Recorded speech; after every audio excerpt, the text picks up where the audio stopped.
There are two ways of controlling the pitch, color, and shape of the clarinet tone. One is by use of the embouchure to add pressure to the reed. This method is the more common, yet the poorer method to gain the needed control. The second method involves use of the tongue.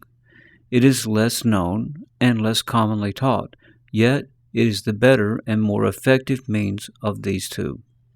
The use of the tongue in controlling pitch, shape, and color in clarinet tone is called voicing. It is done by using the tongue position to regulate airflow much the same way we use our thumb over a water hose to regulate water flow. Tongue position is guided by the two following demonstrable facts. 1. The lower, flatter, and more forward the tongue is placed in the mouth, similar to saying the vowel oo or o, the lower the pitch, the less dense, focused, and poorly defined the tonal shape, and the more washed out the color of the sound. 2. The more arched, high, and toward the back of the mouth the tongue is placed, the higher the pitch, denser and more focused and clearly defined the tonal shape is, and richer and more concentrated the tonal color is. So-called no-pressure methods for embouchure are ineffective.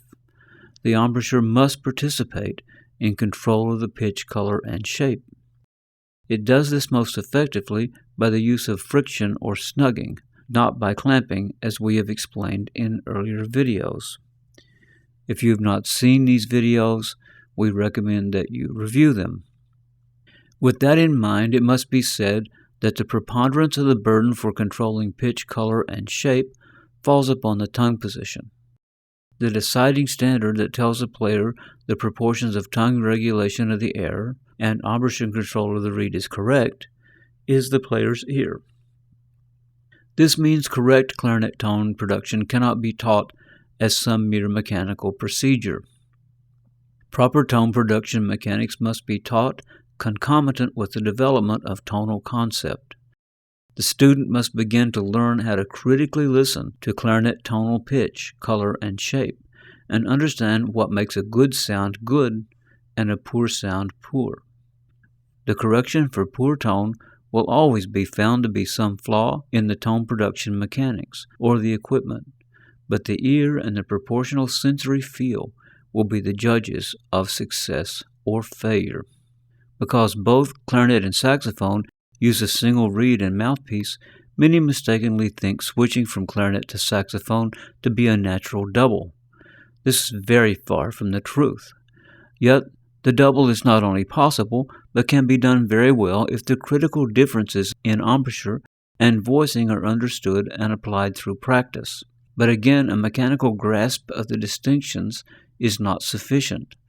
The player must retrain the ears to appreciate very different qualities in the tone, especially in respect to tonal shape.